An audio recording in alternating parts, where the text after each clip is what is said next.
देखिए, आपका संविधान में वाइस प्रेसिडेंट चल रहा था और उसमें आपका ये बताया जा रहा था कि उपराष्ट्रपति को कैसे हटा उनकी पदावधि और उन्हें उनके पद से कैसे हटाया जाएगा।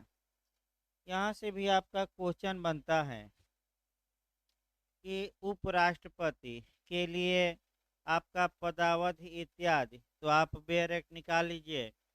और मुख्य रूप से इधर की जो बातें हैं, आपका एक दो कंसेप्चुअल क्वेश्चन आते हैं, नहीं तो ज़्यादातर बातें बेयर एक्ट से ही कवर होती है। तो निकाल लीजिए बेयर एक्ट आपका। और 67 आर्टिकल हम चल रहे थे 67। देखिए आपका 67 में क्या दिया गया है, उपराष्ट्रपति की पदावधि। इसको जोड़ लीजिएगा। आपका राष्ट्रपति की पदावधि पूछे तो अनुच्छेद 56 से जोड़ना है। फिर एक बार हम राष्ट्रपति को पहले बताते हैं, तब आपका उपराष्ट्रपति को बताते हैं। राष्ट्रपति में ये था कि जब कोई व्यक्ति राष्ट्रपति के पद पर आपका शपथ ग्रहण करता है तो वह अपने शपथ ग्रहण की तारीख से 5 वर्ष तक अपना पद धारण करेगा। लेकिन इसका 3 प्रोविजो था। 3 परंतु का मतलब ये हुआ कि या तो वह 5 वर्ष से पहले ही पद से हट जाएगा, या कुछ दशाओं में 5 वर्ष के बाद भी जब तक नया राष्ट्रपति नहीं चुन लिया जाता तब तक वह अपने पद पर बना रहेगा। पहला परंतु याद रखिएगा, वह इस्तीफा दे सकता है। किसको? उपराष्ट्रपति को। तो खंड 256 का बताता है कि जैसे ही वह उपराष्ट्रपति को इस्तीफा देगा, इसकी उपराष्ट्रपति इसकी तत्काल किसको सूचना देंगे? तो लोकसभा के अध्यक्ष को। कहाँ दिया है? तो आर्टिकल 56 के क्लास 2 में। दूसरा परंतु था कि उसे अनुच्छेद संविधान का अतिक्रमण करने पर महाभियोग लगाकर आर्टिकल 61 में दी गई प्रक्रिया के अनुसार आपका उसको हटाया जा सकता है। तीसरा परंतु था कि जब तक नया राष्ट्रपति अपना पद ग्रहण नहीं कर लेता, भले 5 साल बीत गया हो, नया राष्ट्रपति अपने पद पर बने रहेगा। इसी प्रकार आपका वाइस प्रेसिडेंट के बारे में आपका प्रावधान आपका 67 में है। देखिए अब बेरक की भाषा। उपराष्ट्रपति अपने पद ग्रहण की तारीख से 5 वर्ष की अवधि तक पद धारण करेगा। यानी कि राष्ट्रपति का भी कार्यकाल 5 वर्ष हुआ सामान्यतः, और उपराष्ट्रपति का भी कितना हुआ? 5 साल। खंड ए देखिए, उपराष्ट्रपति राष्ट्रपति को संबोधित अपने हस्ताक्षर सहित लेख द्वारा अपना पद त्याग सकेगा। यानी कि अगर वाइस प्रेसिडेंट रिजाइन देते हैं या वाइस प्रेसिडेंट इस्तीफा देते हैं, पद का त्याग करते हैं, तो वह इस्तीफा किसको सौंपेंगे? मौखिक लिखित लिखित में उस पर साइन करके, और राष्ट्रपति को। राष्ट्रपति इसकी सूचना तत्काल किसको देगा? किसी को देने की आवश्यकता नहीं है। हो सकता है भरमाने वाला क्वेश्चन पूछ ले कि राष्ट्रपति इसकी तत्काल किसको सूचना देगा, तो किसी को सूचना देने की आवश्यकता। दूसरा आपका बीबी गिरी के मामले में एक उदाहरण बताया गया था कि बीबी गिरी उपराष्ट्रपति थे। वह राष्ट्रपति का कार्यभार संभाले थे। वह राष्ट्रपति का चुनाव लड़ रहे थे, तो उन्होंने उपराष्ट्रपति के पद से इस्तीफा दिया। कोई राष्ट्रपति था ही नहीं, तो ऐसी दशा में वह राष्ट्रपति के मेज पर अपना रिजाइन देकर चले आए, और मान लिया गया कि रिजाइन क्या हो गया? कंप्लीट। कोई व्यवस्था ही नहीं है कि अगर राष्ट्रपति न रहे तब किसको उपराष्ट्रपति इस्तीफा दे। इस बारे में कोई भारतीय संविधान में व्यवस्था नहीं है। अगला देखिए, खंड 2। उपराष्ट्रपति राज्यसभा के ऐसे हाँ कैसे हटाया जाएगा? तो पहले राष्ट्रपति को कैसे हटाया जाता था ये जानिए, और तब उपराष्ट्रपति को, और दोनों में अंतर आप बताइएगा। फिर हम एक बार राष्ट्रपति का बता रहे हैं, पूछा जाता है। आर्टिकल 61 में प्रेसिडेंट या भारत के राष्ट्रपति को किस प्रोसीजर द्वारा उसके पद से हटाया जाएगा, वह प्रक्रिया दी गई है। मैं बताया था कि पहला नियम, आधार याद रखिएगा, किस आधार पर केवल हटाया जाएगा, कॉन्स्टिट्यूशन वायलेशन ऑफ कॉन्स्टिट्यूशन, संविधान का हनन या अतिक्रमण या उल्लंघन। हटाने के कम से कम कितने दिन पहले सूचना देनी होगी, 14 दिन पहले। अगर हाँ, अगर हटाया जाता है तो जो सदन हटाने की कार्यवाही प्रारंभ करता है, उस प्रस्ताव पर जो 14 दिन पहले सूचना दिया जाएगा राष्ट्रपति को, कम से कम कितने सांसदों का उस पर साइन होना चाहिए, 1/4। रट कर जाइए, कितने। फिर मान लीजिए पहले सदन में संकल्प आपका लाया गया, फिर आपका वह संकल्प पास हुआ, तो पास में भी बहुत अच्छा क्वेश्चन बनता है, कुल सदस्य संख्या का 2/3 बहुमत, और उपस्थित न देखिएगा, असाधारण बहुमत। एक ही जगह मैं बताया था संविधान में है केवल कुल सदस्य संख्या, यानी कि लोकसभा अगर प्रस्ताव पास करती है तो लोकसभा अपने कुल सदस्य संख्या का कितने से, 2/3। फिर वह प्रस्ताव पास करके राज्यसभा को भेजा जाएगा। राज्यसभा अब अन्वेषण करेगी या कराएगी, तो राष्ट्रपति पर महाभियोग के मामले में कौन सा सदन अन्वेषण करता है, पहला कि दूसरा, दूसरा। फिर राज्यसभा प्रपोजल पास करे और वह भी अपने कुल सदस्य संख्या का 2/3 से, तो जैसे ही राज्यसभा प्रपोजल पास करेगी उसी क्षण राष्ट्रपति का पद क्या हो जाएगा, वैकेंट।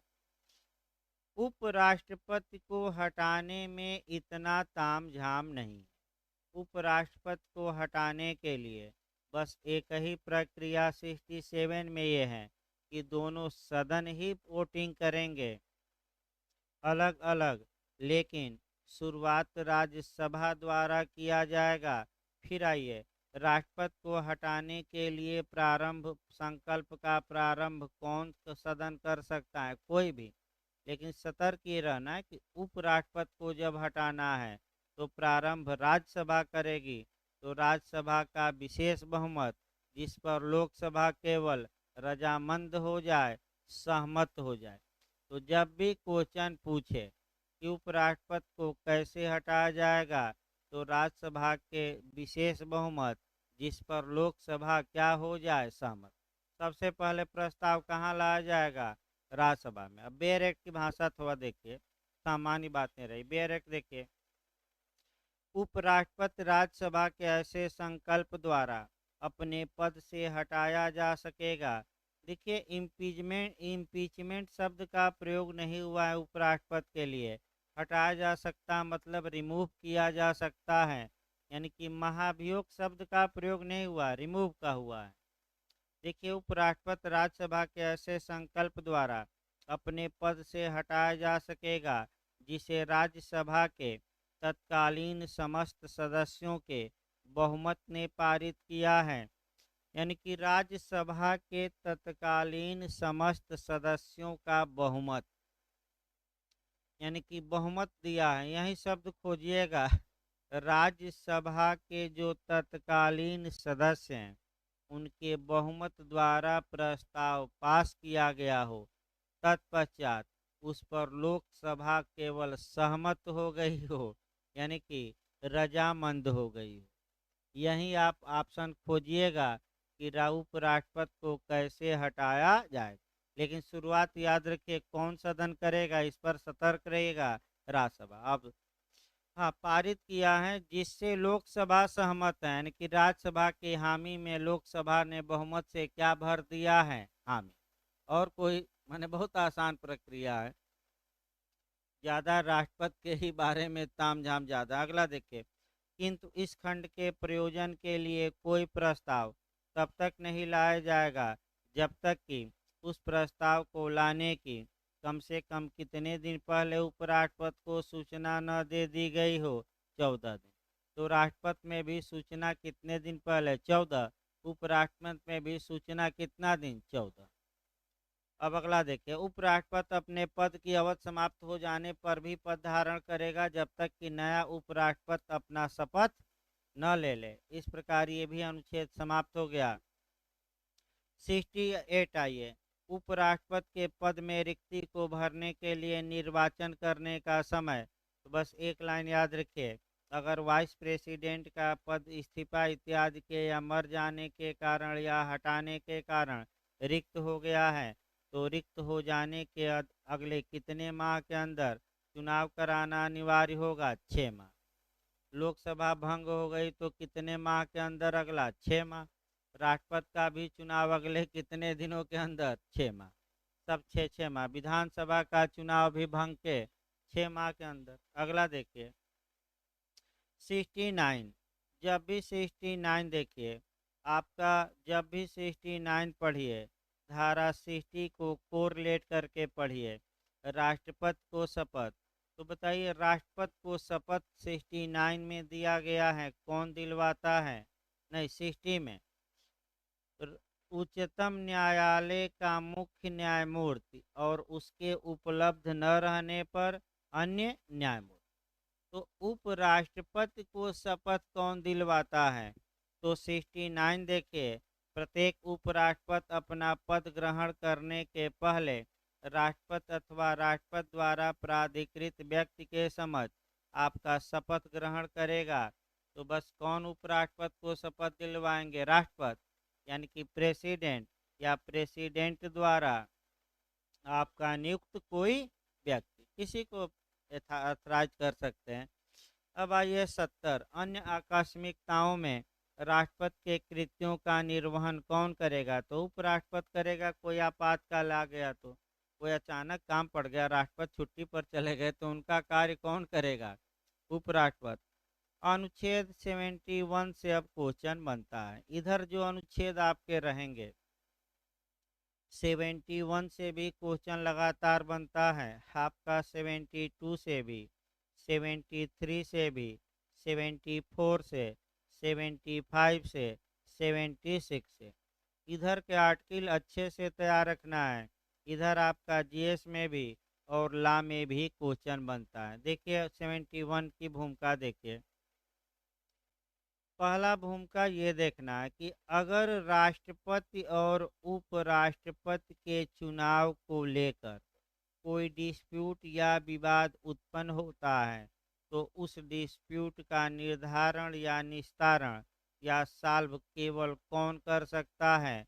अब ऑप्शन देगा उच्च न्यायालय, उच्चतम न्यायालय, दोनों, इनमें से कोई नहीं, तो दोनों ना मारिए, केवल और केवल सुप्रीम कोर्ट। किस अनुच्छेद के तहत सुप्रीम कोर्ट उपराष्ट्रपति तथा राष्ट्रपति के निर्वाचन के विवाद का निपटारा करता है? तो आपका जवाब रहेगा अनुच्छेद 71। क्या चुनाव के पहले चुनाव को रोकने के लिए याचिका दायर सुप्रीम कोर्ट में की जा सकती है कि नहीं? नहीं की जा सकती। यानी कि जब भी याचिका दायर की जाए तो सदैव चुनाव के बाद। अगला क्वेश्चन भी महत्वपूर्ण है कि आखिर राष्ट्रपति या उपराष्ट्रपति के निर्वाचन या इलेक्शन को उच्चतम न्यायालय में कौन चुनौती दे सकता है? तो कोई प्रत्याशी या 10 से अधिक मतदाता। रटे रहिएगा, कौन चैलेंज कर सकता? हम आप नहीं जा सकते। या तो 10 से अधिक मतदाता जो उनके चुनाव में भाग लेते हैं, अभी हम इस पर डिटेल करते हैं, या जो उस पद का क्या हो, प्रत्याशी। अब आइए, मान लीजिए मुर्मू जी जीती हैं और आपका यशवंत सिन्हा थे। अगर यशवंत सिन्हा को कोई आपत्ति है तो वह जाकर सुप्रीम कोर्ट में अनुच्छेद 71 का सहारा लेकर याचिका दायर करें और इनके चुनाव को क्या करें? चैलेंज। इनका चुनाव अवैध था, धांधली हुई, ये हुआ, जो भी हो, या ये लाभ के पद पर थी, ये योग्य नहीं है, तमाम आधारों पर आप कर सकते हैं। दूसरा ऑप्शन है कि 10 से अधिक मतदाता, तो राष्ट्रपति के चुनाव में लोकसभा के निर्वाचित सदस्य, राज्यसभा के निर्वाचित सदस्य विधानसभाओं के निर्वाचित सदस्य मतदाता होते हैं, तो इन तीनों में से मिलाकर कम से कम कितने सांसद विधायक मिल जाए तो चैलेंज करेंगे? 10। 10 से नीचे रहेगा तो काम नहीं चलेगा। यानी कि 10 या 10 से अधिक मतदाता या राष्ट्रपति पद का जो उम्मीदवार है वह जाकर चैलेंज कर सकता है। उपराष्ट्रपति में देखिए, या तो उपराष्ट्रपति पद का प्रत्याशी या 10 से अधिक मतदाता। तो उपराष्ट्रपति में तो केवल लोकसभा के सभी सदस्य, राज्यसभा के सभी सदस्य, मनोनीत भी, सभी का मतलब क्या हुआ? निर्वाचित और मनोनीत दोनों। दोनों सदस्य चूंकि मतदान करते हैं, तो कौन चैलेंज कर सकते हैं? तो राज्यसभा और लोकसभा के कम से कम कितने सांसद मिलकर? 10। या जो उपराष्ट्रपति का क्या किए थे? चुनाव लड़े थे, जो हार गए, भाई जीतने वाला क्यों करेगा? कौन करेगा? हारने वाला। अब बेयर एक्ट की भाषा देखिए, एक दो लाइन और देखिए तब बेयर एक्ट शुरू किया जाए। वैसे पूरी बात बता दी गई, अब कोई बचा ही नहीं। अगर कोई व्यक्ति अवैध रूप से राष्ट्रपति या उपराष्ट्रपति के पद पर आसीन हो गया और और सुप्रीम कोर्ट उसके निर्वाचन को रद्द करता है, तो जितना दिन वह राष्ट्रपति या उपराष्ट्रपति का कार्य किया है, अब वे सभी कार्य वैध होंगे कि अवैध होंगे? वैध होंगे, क्योंकि अवैध हो जाते तो पूरा सिस्टम ही चौपट हो जाएगा। इसीलिए जितने कार्य भले अवैध रूप से काबिज हो, लेकिन इनके कार्यों को क्या बनाया गया? वैध। आपका हर एक जगह यही नियम मिलेगा, चाहे सुप्रीम कोर्ट का जज हो, हाई कोर्ट का जज हो, या आपका डीएम साहब हो, या लोक सेवा आयोग का अध्यक्ष हो। जिस दिन उसकी नियुक्ति अवैध घोषित की गई, पिछले कार्यों को प्रोटेक्ट किया जाता है। नहीं तो सभी जितने सालों में भर्तियां हुई हैं, अगर उसके कार्य अवैध हो गए तो पूरी वह भर्तियां ही क्या करनी पड़ेंगी? रद्द। इसीलिए आपका पिछले कार्यों को क्या माना गया है? वैध। अब यहाँ बेरक देखिए, यहाँ से आपका अनुच्छेद वाइज भी क्वेश्चन बनता है, कॉन्सेप्ट वाइज भी, सारे कॉन्सेप्ट बना।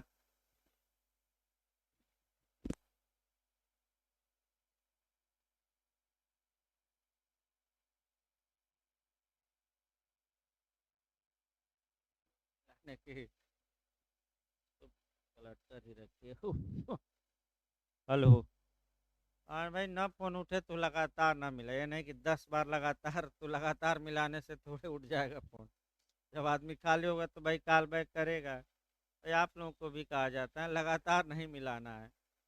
जब खाली हो भाई, इतना जिम्मेदारी है, सुबह से शाम तक आप देख रहे हैं, अब तो और बढ़ने वाली है जिम्मेदारी, क्योंकि प्रेशर हम पर भी ज़्यादा है। इसीलिए आपका उधर 9 माइनर आपका जीएस में आ गया, ये 9 क्या कम था कि माइनर आ गया, तो 9 9 18 कानून पढ़ाने हैं। यानी कि आपका 18 कानून अब पढ़ाने हैं, पहले 9 ही पढ़ाना पड़ता था। और मान के चलिए उससे अगर 2 या 3 क्वेश्चन भी पूछे तो 30 क्वेश्चन आपका जीएस में। तो जीएस का थोड़ा आप लोग बना लीजिए कि संविधान से 20 या 25 आता है, ये 25 नंबर, और कम से कम आपका 25-30 क्वेश्चन हमारे हिसाब से 9 कानूनों से आना चाहिए, तो 50 नंबर। इसमें कम से कम 45 नंबर करके आइए। और इसके बाद अन्य कानून, अन्य जो आपका है करंट, कुछ याद रखिए, कुछ हिस्ट्री, कुछ ज्योग्राफी, कुछ साइंस। और प्रयास ये करिए कि 100 के लमसम जीएस में क्या करें, पहुँचे 90-100। अगर ये सब कवर हो जाएगा तो जीएस में भी आपको फायदा ही होगा, यानी कि ला वालों के लिए अच्छा ही हुआ। भले थोड़ा हमें पढ़ाना पड़ेगा एक्स्ट्रा, लेकिन ला वालों के लिए अच्छा हुआ कि आपका जीएस जिनका थोड़ा कमज़ोर था, उनका चांस ज़्यादा हो गया जीएस में भी आपका। तो देखिए फिर एक बार, अब आपका बेयर एक्ट की भाषा देखा जाए, अनुच्छेद वाइज भी पूछा गया है, लेकिन सतर्क रहेगा अनुच्छेद 71 से। एमपी में पिछली बार ये पूछा गया था कि राष्ट्रपति या उपराष्ट्रपति के चुनाव से संसक्त विषय किस अनुच्छेद के तहत उच्चतम न्यायालय में जाएंगे, अनुच्छेद पूछा था, तो 71। देखिए बेयर एक्ट की भाषा, पहला, राष्ट्रपति या उपराष्ट्रपति के निर्वाचन से संबंधित या संसक्त विषय। राष्ट्रपति या उपराष्ट्रपति के निर्वाचन से उत्पन्न या संसक्त माने संबंधित, ना है तो लिख लीजिएगा, संसक्त माने जुड़ा हुआ, कोरिलेट, प्रीवी, प्रीवी कहा जाता है। संसक्त सभी शंकाओं और विवादों की जांच और विनिश्चय उच्चतम न्यायालय द्वारा किया जाएगा और उसका विनिश्चय अंतिम होगा। 2 पॉइंट इसमें आए कि राष्ट्रपति या उपराष्ट्रपति से निर्वाचन से संबंधित सभी विवादों का निपटारा, उससे जुड़े हुए विवादों का निपटारा कौन करेगा? केवल सुप्रीम कोर्ट। लास्ट लाइन महत्वपूर्ण है कि सुप्रीम कोर्ट का जो डिसीजन होगा वह फाइनल होगा। तो इसका मतलब थोड़ा समझने का प्रयास करिए। और इसका मतलब एक और हमको रिलेट करेंगे कि हो तो होलो हांस, एक केस और हम ऐड करेंगे अलग से जाकर। इसका मतलब ये हुआ कि सुप्रीम कोर्ट का डिसीजन फाइनल होगा, का मतलब ये हुआ कि अब सुप्रीम कोर्ट के डिसीजन के बाद उस डिसीजन को चैलेंज आप किसी प्राधिकारी के समक्ष नहीं कर सकते। इसका मतलब, लेकिन सुप्रीम कोर्ट क्योंकि वर्तमान में रिव्यू है, रिव्यू का रिव्यू है, तो सुप्रीम कोर्ट उस डिसीजन पर आपका रिव्यू कर सकता है और पुनः रिव्यू का रिव्यू 2 बार और विचार कर सकता है। यानी सुप्रीम कोर्ट उस पर कितनी बार और विचार कर सकता है? खुद 2 बार। लेकिन आपका अन्य कोई प्राधिकारी के पास अब अपील इत्यादि अब दे देगा कि प्रिवी काउंसिल में अपील होगी, तब प्रिवी काउंसिल भारत की सर्वोच्च अदालत नहीं रही। सर्वोच्च अदालत कौन रही अब? आपका सुप्रीम कोर्ट। अगला सब देखिए।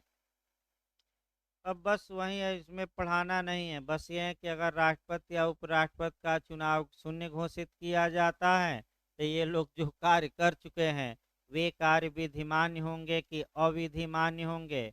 तो विधिमान्य होंगे। हाँ, अब तीसरा खंड देखिए। इस संविधान के उपबंधों के अधीन रहते हुए राष्ट्रपति या उपराष्ट्रपति के निर्वाचन से संबंधित या संसक्त विषय का रेगुलेशन संसद भी द्वारा कर सकेगी। ये भी महत्वपूर्ण नहीं है। और आपका कह सकते हैं कि अगर चौथा खंड महत्वपूर्ण है कि अगर राष्ट्रपति या उपराष्ट्रपति के निर्वाचक मंडल में कोई रिक्ति है तो इस आधार पर क्या कोई चुनौती दी जाएगी कि नहीं? नहीं दी जाएगी। इसका मतलब कि अगर मान लीजिए कि लोकसभा ही भंग है, उत्तर प्रदेश विधानसभा भंग है, उसी समय राष्ट्रपति का चुनाव हो रहा है, तो यूपी के तो विधानसभा के मेंबर वोट देंगे नहीं, तो क्या चुनाव रोका जाएगा? नहीं। डॉक्टर खरे बनाम इलेक्शन कमीशन बताया था मैं कैसे। और क्या इस आधार पर चुनौती दी जाएगी कि विधानसभा भंग होते हुए आप कैसे चुनाव करा लिए? नहीं, ये कोई आधार नहीं होगा। अनुच्छेद 72 आइए, इसका इतिहास पहले देखिए। 72, जब भी अनुच्छेद पढ़िए थोड़ा दायरा इसका व्यापक है और प्रयास ये किया जाए कि एक क्वेश्चन आपका निश्चित आए। मैं फिर बता रहा हूँ, आपका एक क्वेश्चन आपका निश्चित आए। देखिए क्या क्या आपको पढ़ना है, पहले दायरा हम बता रहे हैं। अनुच्छेद 72 और 161 ये एक साथ पढ़ना है। राष्ट्रपति की पार्डन या क्षमादान की शक्ति अनुच्छेद 72 में, और राज्यपाल या राज्य के गवर्नर की जो पावर है 161 में। अब देखिए क्या पूछा गया था।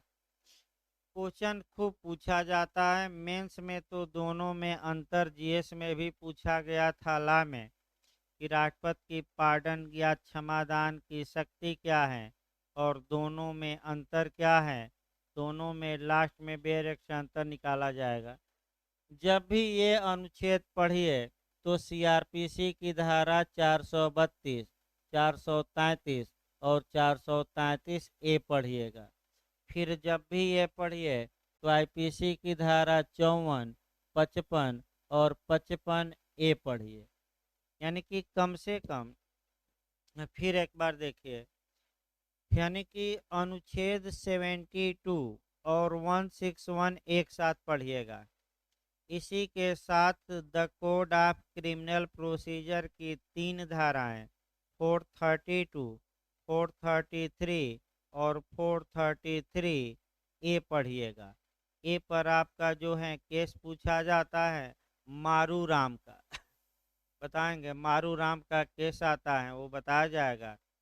आईपीसी की धारा आपका जो पढ़िएगा वह 54, 55 और झारखंड पिछली बार बना था क्वेश्चन 55A एप्रोप्रिएट गवर्नमेंट यानी कि समुचित सरकार, उचित सरकार कहाँ परिभाषित है, ये क्वेश्चन आईपीसी में झारखंड में बना था।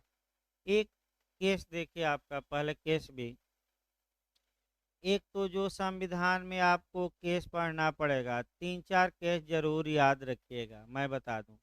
एक आपका के एम नानावटी का पहला केस कौन सा, के एम नानावटी। दूसरा के एम नाना बताया जाएगा, अभी भूमिका चल रहे हैं, इसको डिटेल में हम बताते हैं, 2 मिनट वही भूमिका हो जाए। दूसरा मारू राम का, मारू राम का भी पूछा गया है कई राज्यों में।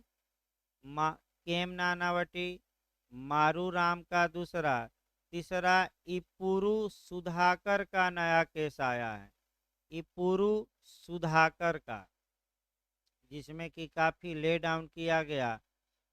जो आपका क्वेश्चन यहाँ बना था आपका एमपी में कि राष्ट्रपति किसके परामर्श से क्षमादान की शक्ति का प्रयोग करता है। देखिए ऑप्शन क्या दिया था, स्वयं के विवेक के आधार पर, उच्चतम न्यायालय के परामर्श से, मंत्रिपरिषद की सलाह और परामर्श से, इनमें से कोई नहीं। तो राष्ट्रपति अपने विवेक से किसी अपराधी को क्षमादान नहीं देता बल्कि मंत्रिपरिषद की सलाह पर देता है। याद रखिए। अब अगला क्वेश्चन आपका ये बना है, आपका जो किताबों में मिलेगा राष्ट्रपति की न्यायिक शक्ति, लेकिन ये जो केस के माध्यम से आया है ये राष्ट्रपति की जुडिशियल पावर न होकर ये कार्यपालकीय शक्ति है, एग्जीक्यूटिव पावर है। तो क्वेश्चन भरमाने वाला पूछ सकता है कि अनुच्छेद 72 राष्ट्रपति की ये कैसी शक्ति है। तो आपका जवाब रहेगा, न्यायिक ना मार दीजिएगा, केस सहित हम बताएंगे कौन सा, कार्यपालिका। अब देखिए कह करके चला जाए आपका, जहाँ तक विश्व स्तर से उठाइए एकदम, जहाँ तक विश्व की बात है, विश्व के सामान्यतः प्रत्येक देश में जो कार्यपालिका का प्रधान होता है उसे यह पावर संविधान या कानून के तहत दिया जाता है कि वह किसी सिद्ध दोष व्यक्ति को, किसी कन्विक्टेड व्यक्ति को आपका या किसी सजा याफ्ता व्यक्ति की सजा को पूरी तरह माफ कर दे, पार्डन कर दे, माफी दे दे। ये लगभग पूरे विश्व के कानूनों में ये नियम मिलता है। जैसे अमेरिका का राष्ट्रपति किसी भी सजा याफ्ता व्यक्ति को आपका कह सकते हैं कि माफ़ी देने का अधिकार रखता है। इंग्लैंड का जो सम्राट है, किसी भी न्यायालय ने निर्णय दिया है, उस निर्णय के अनुसार किसी को सजा हुई है तो उस सजा को माफ़ करने का उसे क्या है, हक है। जैसे कि पाकिस्तान का भी देखा जाए, कुलभूषण जाधव के मामले में कुलभूषण जाधव को जासूसी के जुर्म में वहाँ मृत्यु दंड दिया गया है। तो वहाँ के पाकिस्तान के भी प्रेसिडेंट को ये पावर है कि वह किसी भी सजा याफ्ता व्यक्ति को आपका क्षमादान दे सकें। यानी कि लगभग केवल भारत में ही नहीं बल्कि पूरे विश्व में ये नियम मिलता है। अब ये नियम क्यों बनाया गया, इसका संवैधानिक आधार क्या है। तो हो सकता है कि किसी व्यक्ति ने किसी कारणवश अपराध किया हो सकता है कि न्यायालय से कोई भूल हो गई हो, न्यायालय ने कोई गलत निर्णय दे दिया हो, या हो सकता है कि किसी मजबूरी में अपराध कर दिया हो। तो ऐसी कंडीशन में आपका ये नियम है कि जो सर्वोच्च होता है शासन का, वह चाहे तो ऐसे अपराधी को क्या कर सकता है, क्षमा दान। क्षमादान का मतलब ये हुआ कि सभी निर्योग्यताएं दूर हो गई। ये माना जाएगा कि इस व्यक्ति को कभी सजा मिली ही नहीं थी और वह चुनाव लड़ने इत्यादि के जो अयोग्य हो गया था, अब क्या हो जाएगा, पूरी तरह योग। सभी क्षमादान में, पार्डन में, सभी निर्योग्यताओं का क्या हो जाता है, अंत। व्यक्ति ऐसी हैसियत में आ जाता है कि उसने कभी अपराध किया ही नहीं। आइए, जहाँ तक भारत की बात है, भारत में भी ये नियम है। भारत के संविधान के अनुच्छेद 17(2) के तहत भारत के प्रेसिडेंट को और 161 आर्टिकल के तहत राज्यों के गवर्नर को ये पावर दिया गया है। तो दोनों में अंतर तो बाद में बताया जाएगा, पहले बेयर एक्ट हो जाए दोनों तब तो। लेकिन आपका जो कोरिलेट करना है, ये पावर आपका समुचित सरकारों को भी दिया गया है। और अधिनियमों में तो जो ये संविधान में पावर है, जो अधिनियम में पावर है, क्या राष्ट्रपति और राज्यपाल जब संविधान के तहत कार्य कर रहे हैं तो अधिनियम उन पर अप्लाई होगा कि नहीं, नहीं होगा, याद रखिए।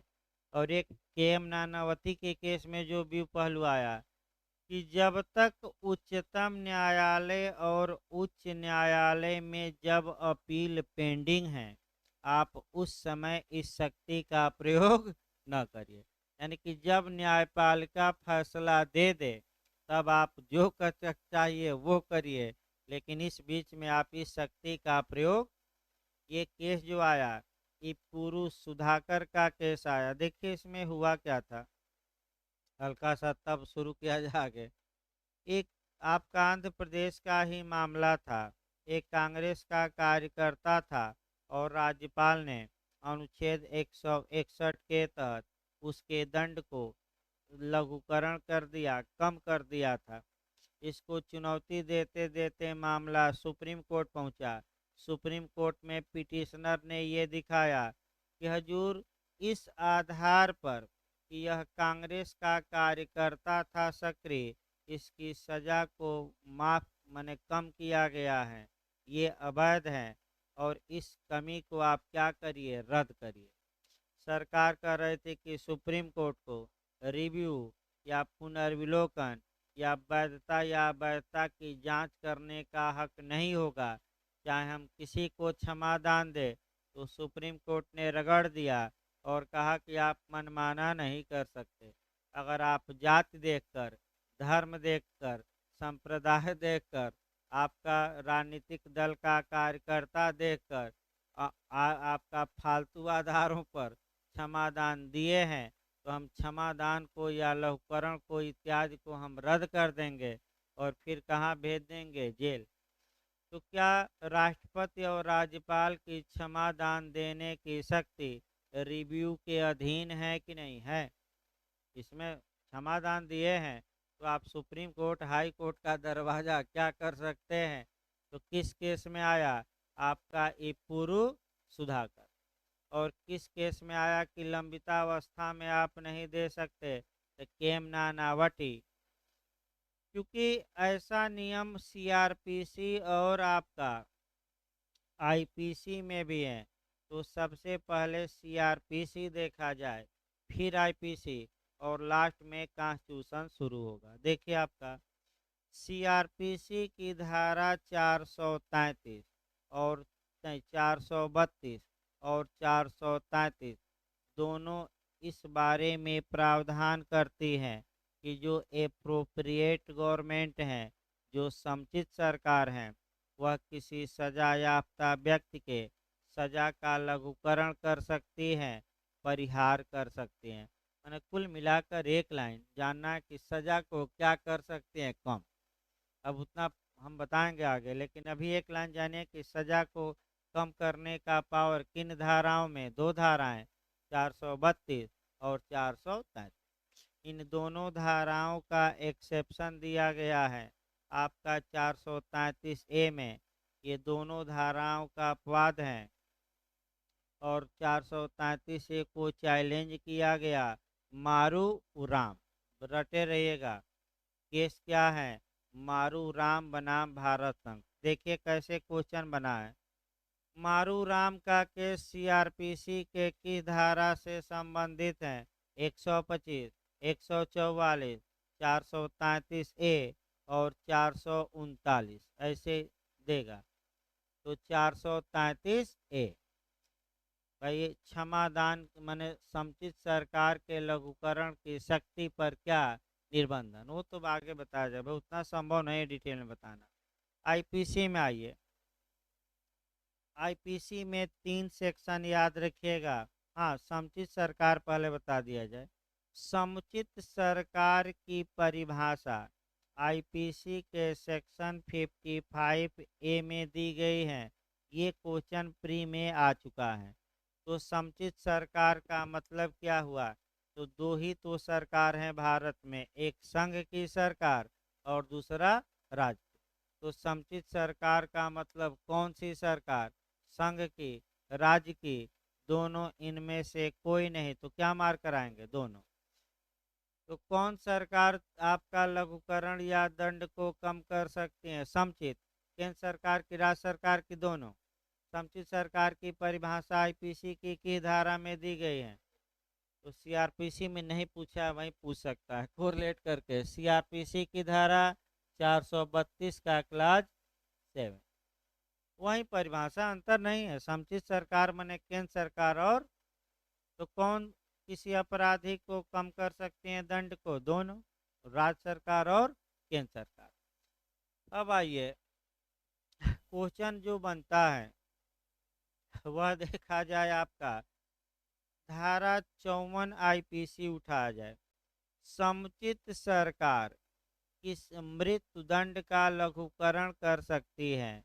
यानी कि अपराधी की सम्मति के बिना कर सकती हैं, अन्य दंडों में उसका लघुकरण कर सकती हैं। तो मृत्यु दंड का लघुकरण करने की शक्ति समुचित सरकार को किस सेक्शन में आईपीसी के हैं?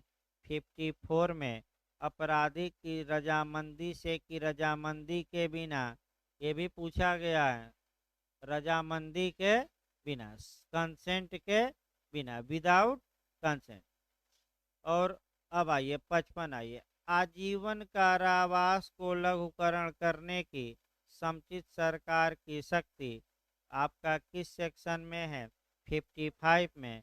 लेकिन एक प्रतिबंध है समुचित सरकार पर, वहीं अलग से पूछा जाता है कि अगर सेक्शन आईपीसी के 55 के तहत किसी सजा याफ्ता व्यक्ति के दंड का लघु आजीवन कारावास का दंड के लघुकरण किया जाता है, तो वह लघुकरण कितने वर्ष से अधिक का कारावास में अब कन्वर्ट नहीं होगा? तो 14 वर्ष से अधिक का कारावास नहीं होगा। इसका मतलब समझिए, अगर किसी व्यक्ति को लाइफ इम्प्रिजमेंट दिया गया है, सरकार अनुधारा 55 के तहत आपका उसके दंड को कम करती है, तो सरकार अब अधिकतम कितने दिन जेल में उसे रख सकती हैं? 14 साल। जितना दिन भुगत चुका है वह भी गिना जाएगा। तो एक नियम देखिए फिर, 10 साल से जेल में है, सरकार ने लघुकरण किया और समय नहीं दिया कि कब तक जेल में रहेगा, लेकिन 55 का यूज कर दिया, तो भाई 14 साल से तो अधिक रहेगा नहीं। तो और 4 साल बाद वह क्या होगा? छूट जाएगा। अगर समय नहीं है, समय सरकार चाहे तो कम कर सकती है। 14 वर्ष से अब अधिक वह जेल में नहीं रखा जाएगा। लेकिन कब? जब आजीवन कारावास को क्या किया जा रहा है? लघुकरण। अब बेयर एक्ट देखिए, अनुच्छेद 72। आप बेयर एक्ट से शुरू किया जाए तब सही रहेगा। देखिए आपका 72 में क्षमा आदि की और कुछ मामलों में दंडादेश के निलंबन, परिहार या लघुकरण की राष्ट्रपति की शक्ति। एक और थोड़ा समझ लीजिए, आपका जो इंटरव्यू में पूछा गया है, तब हम इसको बेयर एक्ट शुरू करते हैं।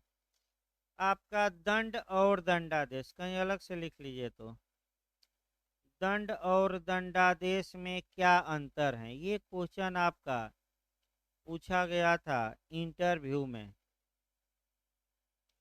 कहीं अलग से लिख लीजिए। दंड और दंडादेश एक शब्द नहीं है।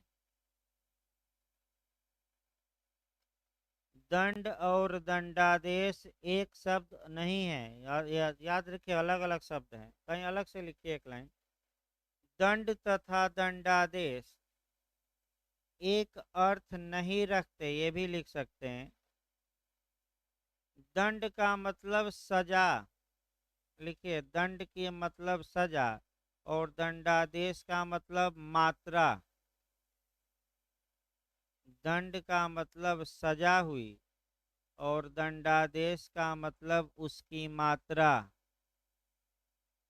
एक उदाहरण देखिए, तब आगे शब्द बढ़ा जाए, क्योंकि कठिन कठिन शब्द हैं थोड़ा। देखिए आपका एक, हाँ बताइए।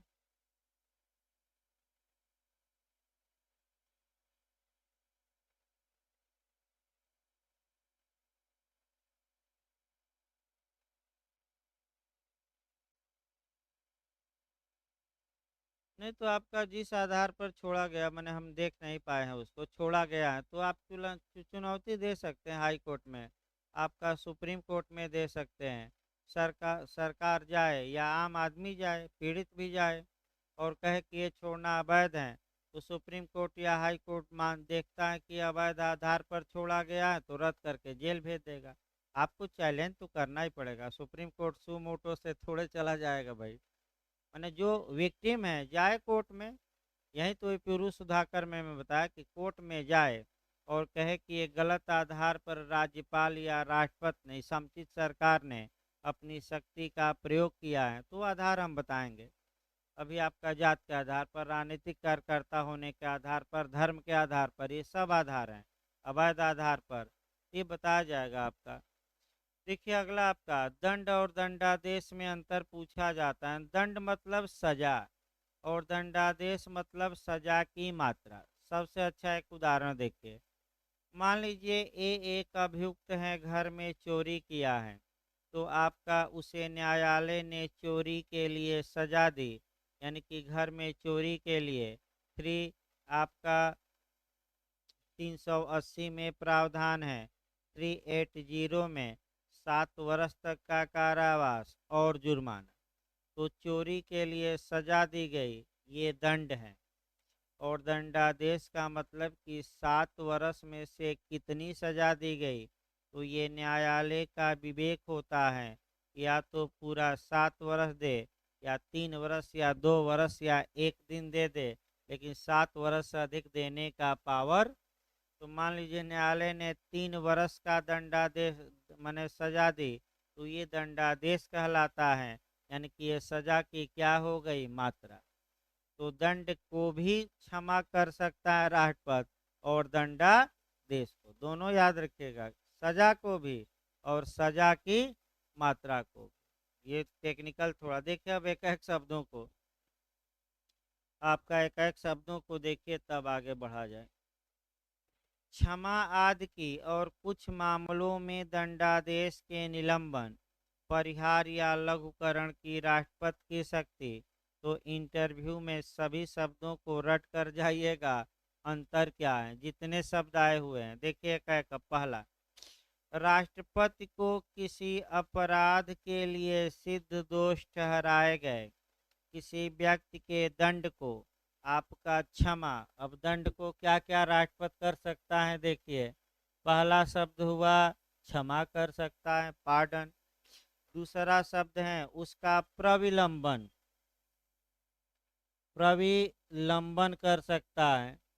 तीसरा जो शब्द है विराम, विराम ने रोक देना, विराम कर सकता है। चौथा परिहार, परिहार। और ये क्या दिया है, दंड का, दंडादेश का नहीं, अभी हम दंड का बता रहे हैं। यानी कि भारत के राष्ट्रपति को ये पावर होगा कि भारत के किसी भी प्राधिकारी या न्यायालय ने अगर किसी व्यक्ति को कन्विक्ट किया है, कोई दंड दिया है, तो ऐसी दशा में भारत का राष्ट्रपति ऐसे व्यक्ति के दंड को आपका चार चीजें क्षमा कर सकता है, प्रविलंबन, विराम और परिहार कर सकता है। अब चारों शब्दों का मतलब समझिए और इसी में आपका केस कह सकते हैं कि आपका केस भी आएगा और वह केस भी आपको देखना है। देखिए आपका राष्ट्रपति जो दंड या दंडादेश का क्षमा इत्यादि करता है वह अपने विवेक से नहीं करता। ये राष्ट्रपति मंत्रिपरिषद की सलाह पर करता है। पहला नियम याद रखिए, ये जो राष्ट्रपति की शक्ति है आपका एग्जीक्यूटिव पावर है, ये कार्यपालकीय शक्ति है, ये आपका ये 1914 ईस्वी में ही ये प्रीवी काउंसिल ने बता दिया था कि ये जो क्षमादान इत्यादि की शक्तियाँ होती हैं ये आपका कार्यपालकीय शक्ति होती हैं, न्यायिक नहीं। और ये आपका बाल मुकुंद बनाम किंग इम्परर हो सकता है केस पूछ ले। बाल शुरुआती दौर से हम चल रहे हैं, अभी ये चारों शब्द बताया जाएगा। अभी शुरुआत किया गया है बाल मुकुंद, तो याद रखिएगा पूछ सकता है बाल मुकुंद बनाम किंग इम्परर का केस है 1914 का प्रीवी काउंसिल का, भारत का नहीं इंग्लैंड के प्रीवी काउंसिल।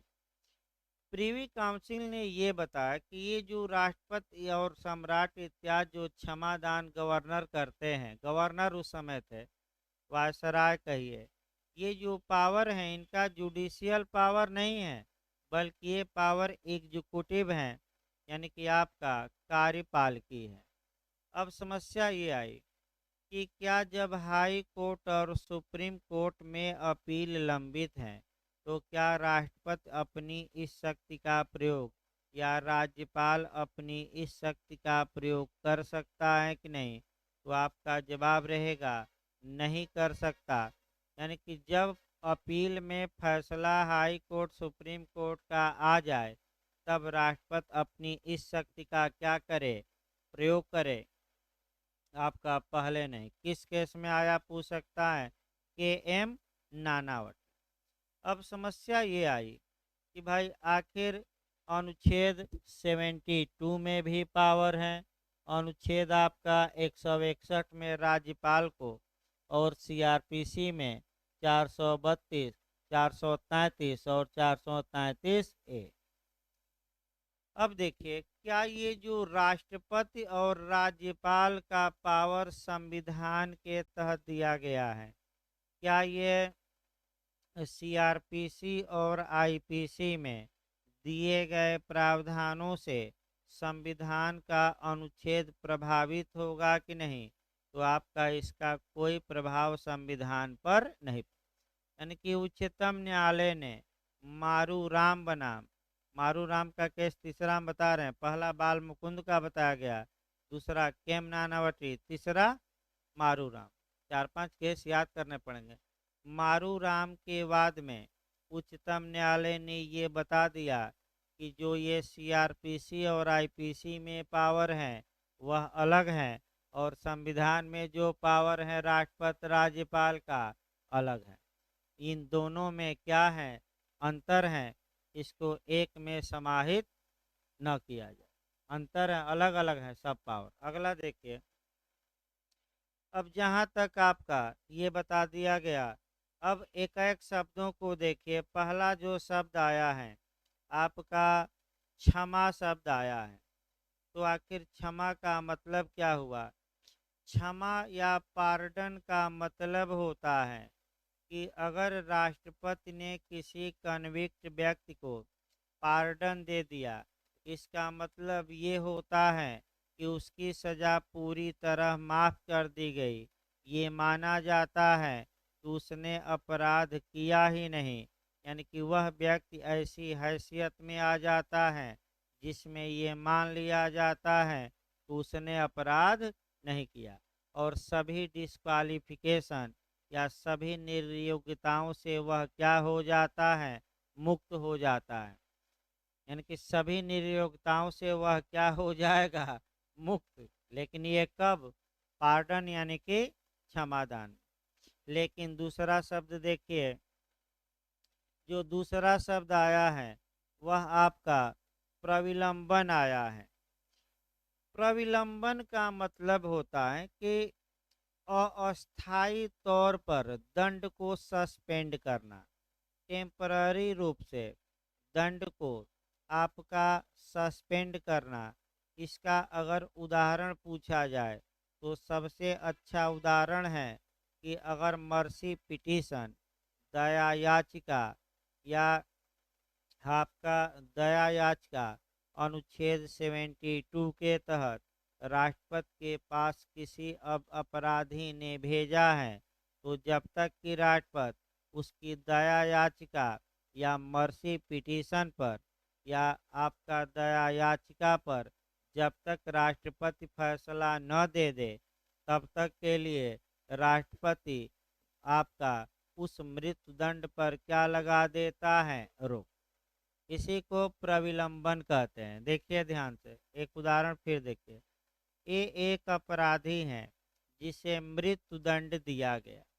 भाई वह अब देखिए मृत्यु दंड के मामले में शुरुआती दौर से चला जाए, प्रविलंबन देखा जाए, भाई इसको अभी छोड़ दीजिए। सत्र न्यायालय ने मृत्यु दंड दिया, फिर अपील हाई कोर्ट में हुई, हाई कोर्ट ने उसकी पुष्टि कर दी, फिर आपका सुप्रीम कोर्ट में मामला गया, सुप्रीम कोर्ट ने पहली बार फैसला सुनाया, फिर आपका अभियुक्त ने रिव्यू कराया अनुच्छेद 137 के तहत, तो दूसरी बार फैसला सुनाया, फिर अनुच्छेद 143 के तहत क्यूरेटिव पिटीशन अपराधी ने डाला, तो चौथी बार सुप्रीम कोर्ट ने फैसला सुनाया, तीसरी बार, और तीनों बार मृत्यु दंड को बरकरार रखा। अब आपके पास एक उपाय है, इसके बाद आप गवर्नर के पास जा सकते हैं और कहाँ जा सकते हैं, राष्ट्रपति के पास। तो मान लीजिए व्यक्ति राष्ट्रपति के पास गया, आर्टिकल 72 के तहत राष्ट्रपति को लेटर भेजा, यानी कि उसी को मर्सी पिटीशन या दया याचिका। तो बताइए क्या राष्ट्रपति ऐसे अभियुक्त को सुनता है कि नहीं सुनता है? नहीं सुनता। कहाँ सुनता है भाई? क्या वकील जाता है क्या राष्ट्रपति का? विचार करेगा, लेकिन आडि अल्ट्रम पर्टम का नियम पालन नहीं किया जाएगा।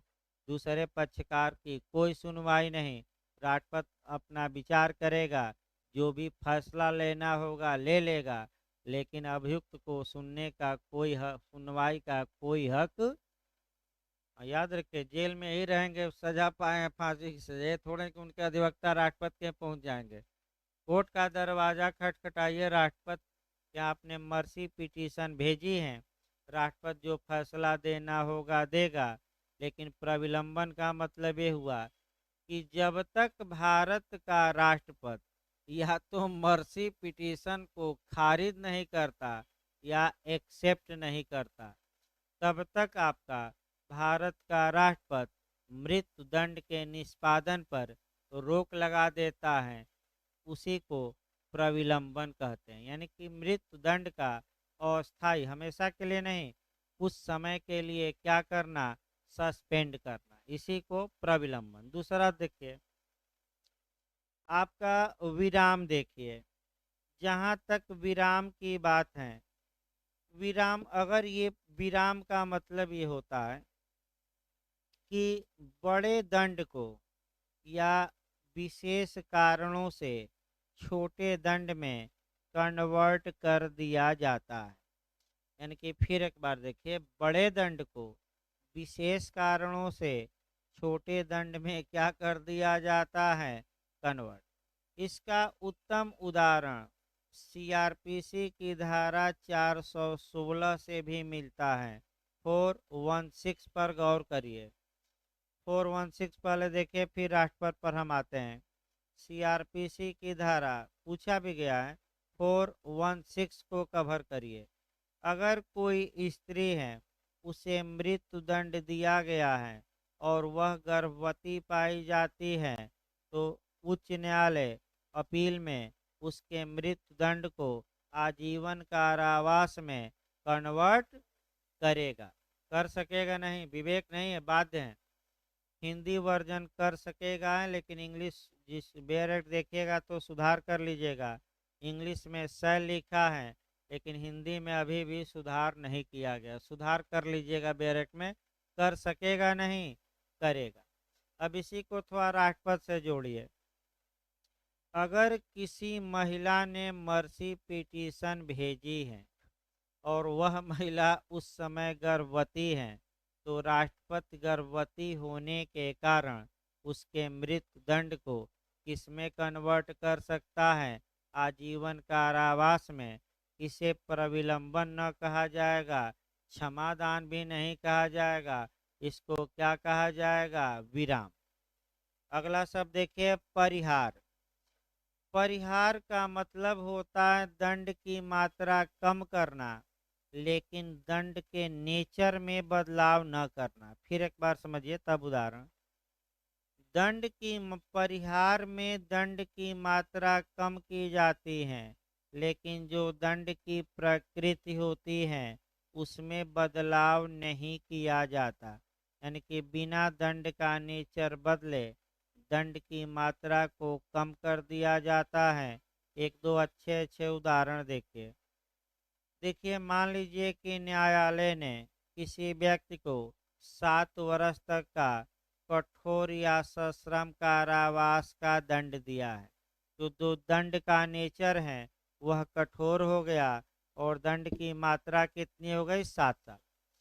तो अगर राष्ट्रपति आपका परिहार करते हैं तो थोड़ा सतर्क रहिए। परिहार का मतलब ये हुआ कि 7 वर्ष की सजा को कम राष्ट्रपति ने किया, लेकिन जो दंड का नेचर था कठोर, उसमें चेंजिंग नहीं लाई गई।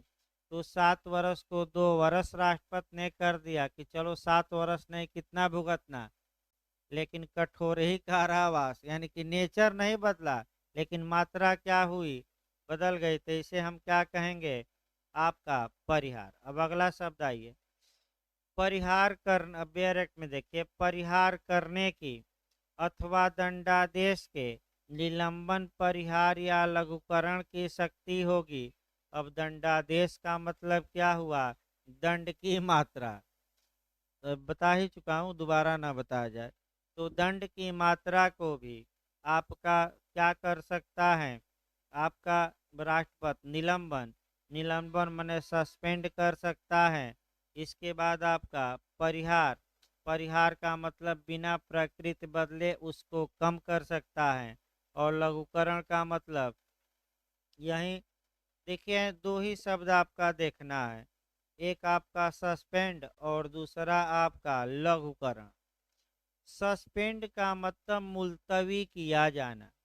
यानी कि राष्ट्रपति चाहें तो कुछ समय के लिए आपका दंड को मुलतवी या स्थगित या निलंबित कर सकता है। उसी को हमेशा के लिए नहीं, कुछ समय के लिए। उसी को हम निलंबन या सस्पेंशन कहते हैं। जो अच्छे से आपको समझना है, लघुकरण समझना है। लघुकरण का मतलब ये लघुकरण का मतलब ये होता है कि एक दंड को दूसरे दंड में कन्वर्ट कर देना। यानी कि कोई व्यक्ति अधिक दंड पाया है तो उसकी दंड की मात्रा को कम कर देना। तो जैसे 7 वर्ष पाया है तो कितना कर देना? 3 साल। तो ये क्या कहलाएगा? कि लघुकरण। मृत्यु दंड पाया है तो आजीवन कारावास कर देना, क्या कहलाएगा? लघुकरण। आजीवन मृत्युदंड पाया है तो केवल जुर्माना लेकर छोड़ देना, ये भी लघुकरण। राष्ट्रपति को पूरा पावर है, चाहे पूरी तरह माफ कर दे या दंड की मात्रा को क्या कर दे? कम। लेकिन स्वयं के विवेक से नहीं करता, ये मंत्रिपरिषद की सहायता और सलाह से। भैया, हाँ? ना, टाइम बार्ड नहीं है। एक बार सुप्रीम कोर्ट ने कहा कि अगर 2 साल से अधिक डिले होता है तो सुप्रीम कोर्ट मृत्युदंड को आजीवन कारावास में कन्वर्ट कर सकता है। लेकिन बाद में सुप्रीम कोर्ट ने अपना फैसला बदल दिया। समय का कोई नहीं रखा निर्धारण। ये कहा कि अगर राष्ट्रपति बहुत देर किए हैं तो हमें पावर है कि मृत्यु दंड को हम किस में कन्वर्ट कर सकते हैं आजीवन का, लेकिन कोई टाइम नहीं है। कई याचिकाएं ऐसी हैं जो 15-15 साल से पड़ी हैं, अभी तक उस पर कोई सुनवाई, मैंने वैसे ही अभियुक्त जेल में है, मृत्युदंड पाया है, राष्ट्रपति के हैं या आजीवन कारावास, कोई समय सीमा नहीं है भाई। मैं बता दूं, राष्ट्रपति 2 दिन में फैसला ले लें। देखिए, गंभीर मामला रहता है तो तुरंत तुरंत फैसला होता है, ये याद रखिए। जैसे कि निर्भया कांड में उसी दिन हो गया फैसला, उसी दिन विचार भी हो गया, तुरंत शाम को तक 2 घंटे में गृह मंत्री गए और 1-2 मंत्री राष्ट्रपति को सलाह दिए, तुरंत तुरंत क्या हो गया सब, तुरंत रात में अपना सुप्रीम कोर्ट खुला। राष्ट्रपति के चूंकि आदेश को चुनौती दे ही सकते हैं, चुनौती दी गई और सुप्रीम कोर्ट ने खारिज किया मामला, और सुबह आते आते क्या हो गया, फांसी। और भाई ऐसा भी होता है कि तत्काल तत्काल तत्काल कार्रवाई, ऐसे भी मामले हैं कि 20 साल से क्या है, पेंडिंग है, वैसे ही मेज पर पड़े हुए हैं। तो जब तक राष्ट्रपति दया याचिका पर फैसला न दे दे, तब तक फांसी की सजा होगी कि रुकी रहेगी, रुकी रहेगी। तो ऐसे ही पड़े हैं। अगला देखिए, अब परिहार या लघुकरण को, अब 3 खंड हैं। राष्ट्रपति किन मामलों में सिद्ध दोष अपराधियों को ये सब कर सकता है, तो उन सभी मामलों में जिसमें दंड या दंडादेश सेना न्यायालय ने दिया हो। यानी कि अगर मिलिट्री कोर्ट ने या सेना न्यायालय ने किसी भी व्यक्ति को चाहे मृत्यु दंड दिया हो, कोई भी दंड दिया हो, तो भारत में केवल और केवल राष्ट्रपति को पावर है कि वह क्षमा इत्यादि कर सके। राज्यपाल को इस मामले में कोई पावर, तो थोड़ा अंतर भी निकालते रह जाए भाई। देखिए आपका पहला अंतर आइए, अनुच्छेद 72 में किसको पावर दिया गया है, राष्ट्रपति को। राज्यपाल को किस अनुच्छेद में, व्यापक किसको पावर है, राष्ट्रपति को, और थोड़ा सीमित दायरा, लिखते रह जाए। हाँ, जिन लोगों को मृत्यु दंड दिया गया है, राष्ट्रपति उनमें क्षमा भी दे सकता है, लेकिन राज्यपाल को क्षमा देने का पावर, हाँ, लघुकरण, विराम, परिहार, निलंबन सब कर दे, लेकिन पूरी तरह मृत्यु दंड को माफ करने का पावर राज्यपाल को नहीं है। तो मृत्यु दंड को क्षमादान केवल कौन दे सकता है, भारत का राष्ट्रपति। राज्यपाल को ये पावर, 3 अंतर हो गए। चौथा, अब सेना न्यायालय से, अगर सेना न्यायालय ने कोई निर्णय दिया है तो उस निर्णय, चाहे मृत्यु दंड दिया हो, आजीवन कारावास, किसी को कोई भी दंड, तो मिलिट्री कोर्ट द्वारा दिए गए मामले में क्षमा इत्यादि करने का पावर केवल किसको है, राष्ट्रपति को। और राज्यपाल को इस मामले में कोई पावर प्राप्त। अगला देखिए, अब अंतर, 4 अंतर तो ऐसे ही हो गया, इतना तो याद रखिए, अगर प्री में भी पूछता है तो। 4 अंतर तो आपको अभी हम राष्ट्रपति बताते समय ही बता दिए। अब अगला शब्द देखिए, तब आगे बढ़ा जाएगा। खंड ख, उन सभी मामलों में जिनमें दंड या दंडादेश ऐसे विषय संबंधित विधि के विरुद्ध अपराध के लिए दिया गया है जिस विषय पर संघ की कार्यपालिका शक्ति का विस्तार है। यानी कि जिन विषयों पर संघ की कार्यपालिका शक्ति का क्या है, विस्तार है, अगर उन कानूनों के तहत भारत के किसी भी न्यायालय ने कोई फैसला दिया है, यानी कि कुल मिलाकर अगर भारत की संसद ने कानून बनाया है और उस कानून के तहत किसी राज्य में किसी अपराधी को कोई सजा दी गई है, तो भारत के राष्ट्रपति को ये पावर होगा अनुच्छेद 72 का क्या करने का, यूज। तो बताइए आपका, आईपीसी का निर्माण संघ ने किया है कि राज्य ने, संघ ने। तो अगर आईपीसी के तहत किसी को मृत्यु दंड दिया जाता है तो राष्ट्रपति को पावर होगा कि नहीं, क्षमादान का होगा, क्योंकि उस विषय पर संघ की कार्यपालिका शक्ति का क्या है, तुरंत अनुच्छेद 73। इसके बाद वाला अनुच्छेद देखिए एक बार, तो संघ की एग्जीक्यूटिव पावर का विस्तार कहाँ तक होगा, ये क्वेश्चन आ चुका है। तो जिस विषय पर संसद को कानून बनाने का अधिकार है, उन विषयों पर संघ की कार्यपालिका शक्ति का क्या होगा? तो संघ किस पर कानून बना सकता है? संघ सूची पर, समवर्ती राज्य सूची पर नहीं, समांतर संघ सूची पर, समवर्ती सूची पर।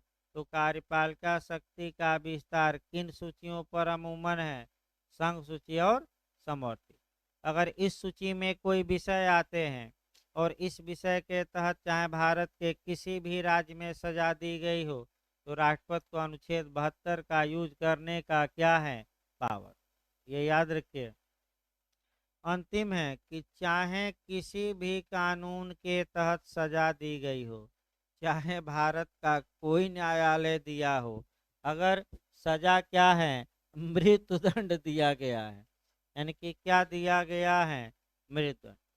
तो मृत्युदंड के मामलों में चाहे वह किसी भी कानून के तहत किसी भी राज्य के न्यायालय ने दिया हो, कानून से हमें मतलब नहीं है। मृत्युदंड जिनको भी दिया गया है, उन सभी मामलों में किसको पावर होगा? राष्ट्रपति को क्षमा इत्यादि करने का। राज्यपाल से अब जोड़िए, राज्यपाल को पावर, तो जिन विषयों पर राज्य के कानून का, राज्य की कार्यपालिका शक्ति का विस्तार है, आपका उसमें दे सकता है। और आपका जिस राज्य का वह राज्यपाल है, अगर उस राज्य के किसी न्यायालय ने क्या दिया है? सजा, तब भी राज्यपाल को पावर है। अब थोड़ा अगला अंतर देखिए, अगला अंतर थोड़ा और व्यापक करिए। भारत का राष्ट्रपति इस पावर का प्रयोग आपका, माने भारत विस्तृत एरिया में उसका अधिकार है, क्योंकि भारत के किसी भी न्यायालय ने अगर दंड दिया है, तो राष्ट्रपति इस शक्ति का क्या कर सकता है? प्रयोग। लेकिन राज्यपाल भारत के सभी न्यायालयों द्वारा दिए गए निर्णय के मामले में नहीं करेंगे, केवल और केवल जिस राज्य के वह क्या है? राज्यपाल। तो क्या एमपी का क्या भी उत्तर प्रदेश का राज्यपाल बिहार के मामले में दे देगा? तो सभी राज्यों के मामले में केवल किसका पावर है? राष्ट्रपति को। किस अनुच्छेद के तहत? तो किताबों में दो ही अंतर दिया है, जाकर देखिए यहाँ कितना अंतर निकाला गया, 6-7। कार्यमाला हो तो राज्यपाल हो ही गया।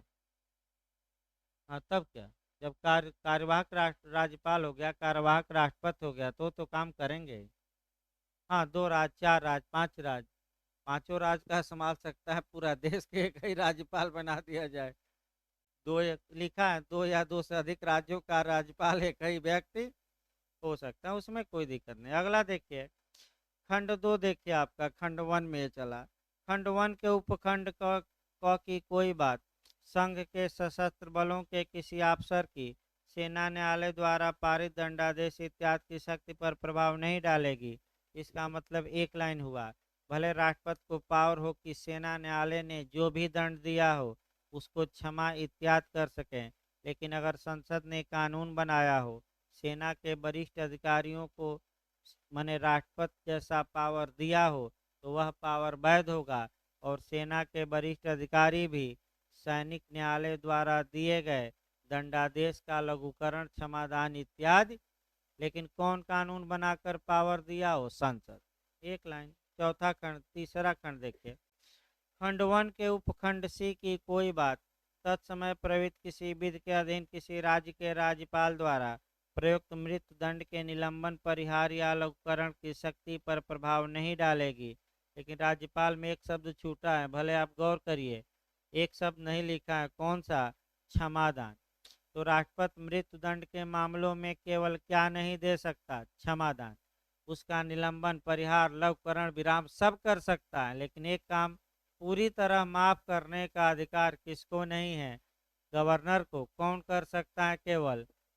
अब अनुच्छेद 161 इसी समय देखिए, 161 निकालिए, 2 लाइन का है वो, तुरंत इसको खत्म किया जाए भाई, ताकि स्पीड भी थोड़ा बढ़ानी है धीरे धीरे।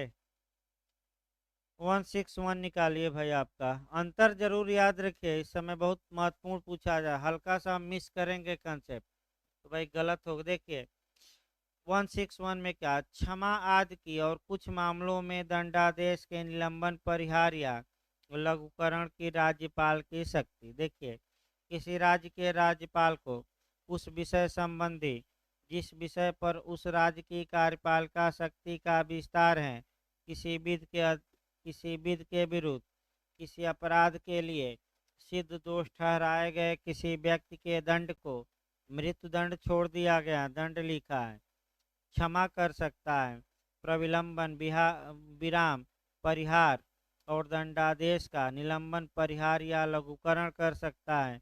लेकिन कहीं नहीं लिखा है कि मृत्युदंड को भी क्या कर सकता है, क्षमा। तो मृत्युदंड को क्षमा करने का अधिकार केवल किसको प्राप्त है, भारत के राष्ट्रपति। अब केस देखिए, केस भी निपटा दिया है भाई आपका। देखिए आपका केस एक दो बचा है और इसी में आपका मारू राम का केस मैं बता चुका हूँ, बाल मुकुंद का भी मैं बता चुका हूँ, और केम नानावती का बताना है। आपका केम नानावती का देखिए, और तब आपका कह सकते हैं कि केम नानावती का पहले देखिए। केम नानावती का केस इतिहास में काफ़ी महत्वपूर्ण रहा है और आपका दो तीन एंगल से इसे पढ़ना है। एक अनुच्छेद 72 से कोरिलेट करके 161 से पढ़ेंगे, और फिर आपका सीआरपीसी की धारा 433 ए से भी पढ़ेंगे। फिर इसी को कोरिलेट करना है कि जब सुप्रीम कोर्ट या हाई कोर्ट में अपील लंबित हो तब क्या होगा।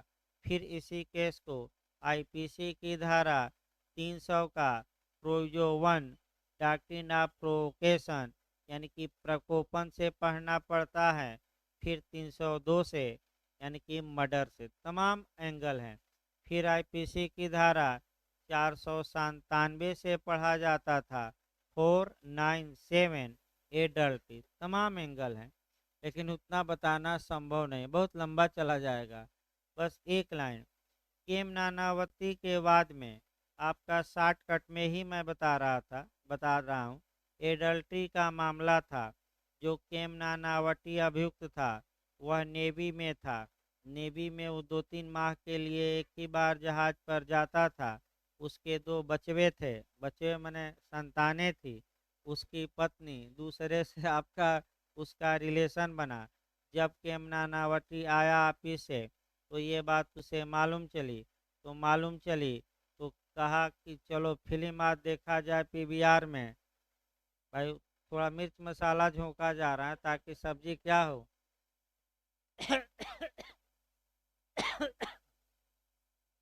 और सतर्क रहेगा भाई, कोचिंग के 2-4 लोग वहाँ गेट पर बैठे रहते हैं। भाई हम तो नहीं गए कभी, इसीलिए कि कोई देख न ले। ओके, लेकिन आपका 2-4 लोग ऐसे मिल जाएंगे। जिस दिन हाफ रहता है टिकट के दिन, बुधवार की बृहस्पतिवार को एक दिन आपका हाफ रहता है, टिकट हाफ लगेगा, तो निश्चित तौर पे कोचिंग के एक दो लोग सीढ़ियों पर बैठे हुए मिल जाएंगे। और बस वो काम, उनका काम रहता है तफरी मचाना। तफरी यानी कि कौन आ रहा है कौन जा रहा है, इस पर क्या करना, निगाह। वो निगाह रखते हैं, तो वो अलग बात है भाई, उससे हमें मतलब नहीं है कौन जा रहा है कौन नहीं। उन्हें आपका फिर एक बार देखिए, तो कहा कि चलो फिल्म देखा जाए, बच्चों को और पत्नी को ले गया। फिर कहा कि हम थोड़ी देर में मूंगफली लेकर आ रहे हैं बाहर से, तुम लोग फिल्म देखो। गया, अपना सर्विस रिवॉल्वर निकलवाया ऑफिस से, फिर जार के यहाँ पहुंच गया और पूछ जार के यहाँ गया। जार से ये कहा कि मैं अपनी पत्नी को डाइवोर्स दे दे रहा हूँ, तुम मेरी पत्नी से विवाह करो। तो जार ने ये कहा कि क्या मैं उन सभी औरतों से विवाह कर लूं जिनके साथ मेरा रिलेशन है। इसी पर केम नानावती को गुस्सा आ गया और 3 गोली सीने में ठोक दिया और जार को कहाँ पहुंचा दिया, ऊपर। इस पर फिल्म भी बनी है, रुस्तम फिल्म। अगर आप थोड़ा मिर्च मसाला लगाया गया है, लेकिन आपका वो इसलिए कि रोचक बन जाए। तो देखिए, जो औरत गवाही देने आती है, वकील साहब को जवाब उसमें देती है। वकील साहब पूछते हैं कि बताइए क्या हुआ क्या नहीं हुआ। तो वकील साहब उल्टा सीधा पूछते हैं, तो वकील साहब से ही पूछ लेते हैं कि बताओ, तुम्हारी बीवी अगर रहती, ऐसा करती, और वो तुम्हारे से ही कहता कि मैंने क्या मैं उन सभी औरतों से विवाह कर लूं जिनसे मेरा रिलेशन है, तो तुम क्या करते? वकील बनकर आए हो। तो मिलाट मिलाट वकील साहब चिल्लाने लगते हैं। जाकर एक बार फिल्म देखे, फिल्म बन चुकी है कौन सी, रुस्तम। इसी बीच हुआ क्या, हो हल्ला मचा। तो राज्यपाल ने क्या किया कि जब सुप्रीम कोर्ट में अपील की गई केम नानावती द्वारा, इसी बीच राज्यपाल ने अनुच्छेद 161 का प्रयोग किया और मृत्युदंड को सस्पेंड कर दिया। तो सुप्रीम कोर्ट ने कहा कि जब तक हमारे यहाँ क्या है, अपील लंबित हैं, आप थोड़ा शांति से बैठे रहिए, यानी अशांति न फैलाइए, और आप अपनी शक्ति, राष्ट्रपति और राज्यपाल अपनी शक्तियों का प्रयोग अपील लंबित रहने तक। अगला के देखिए, केहर सिंह के बाद में। केहर सिंह के बाद में आया। केहर सिंह बनाम दिल्ली प्रशासन का भी वाद महत्वपूर्ण है। आपका ये वाद तीन चार एंगल से पूछा जाता है, बताना पड़ेगा भाई आपका, क्योंकि इसमें आईपीसी भी कनेक्ट कर किया जाएगा, एविडेंस भी कनेक्ट करना पड़ेगा, तमाम चीज़ें इसमें कनेक्ट करनी पड़ेगी। इसको कल रखते हैं क्योंकि भाई ये लंबा चलेगा, क्योंकि एविडेंस में भी हम बताना पड़ेगा। आईपीसी में क्वेश्चन ये बन सकता है कि 107 के सेकेंड खंड और 120 ए में अंतर किस केस में बताया गया, क्योंकि पिछली बार आपका नानक चंद का केस बना है 34/149 पर। तो केहर सिंह का केस थोड़ा डिटेल में बताएंगे, तीन चार एंगल जोड़ते हुए, ताकि कहीं से भी क्वेश्चन बने तो भाई गलत ना हो। किताब में मिलना मुश्किल रहता है, इतना जाकर एक बार खोजिए। नए लोग किताब जो लोग पढ़ते हैं, जाकर अनुच्छेद 72 खोजिए, इतना मिल जाए तब बताइए। तो आपका अगला क्लास अभी ज्योग्राफी का चलेगा जीएस भाई, और आपका कल से डावरी एक्ट लास्ट पीरियड में शुरू होगा। थोड़ा समय कम करेंगे, 10-10 मिनट, पहले फिर पढ़ा दिया जाए। अभी नया सब्जेक्ट हमें पढ़ना पड़ेगा ना, तो पढ़ाना है ही, तो जो पुराना है उसी को चला दिया जाए। नया अभी एक बार पढ़ेंगे तब तो, इससे अच्छा है कि, क्योंकि 9 किताबें हैं भाई, समय लगेगा पढ़ाने में उसको भी, और ये तो है नहीं कंपटीशन। तो डायरी एक बार और पढ़ लीजिए 3-4 दिन।